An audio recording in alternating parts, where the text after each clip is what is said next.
ఇశ్రాయేలీయులు ఎర్ర సముద్రం ముందు నిలబడగానే వారికి 3 మాటలు వినబడుతున్నట్లుగా మనకు నిర్గమకాండం 14వ అధ్యాయం బోధిస్తాయి.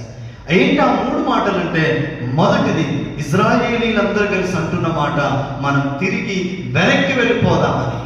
అదే మోషే, అహరోను, మిరియాములు అంటున్న మాట ఏంటంటే, మనం వెనక్కి వెళ్ళొద్దు, ఉన్న స్థలంలోనే ఆగిపోదామని. అదే దేవాది దేవుడు ఆకాశం నుండి వారితో మాట్లాడుతున్న మాట, మీరు వెనక్కి వెళ్ళొద్దు, ఉన్న స్థలంలో ఆగిపోవద్దు, మీరు ముందుకు సాగిపోండి అనే మాట ఇశ్రాయేలీలతో మాట్లాడుతున్నట్లుగా మనం చూస్తున్నాం.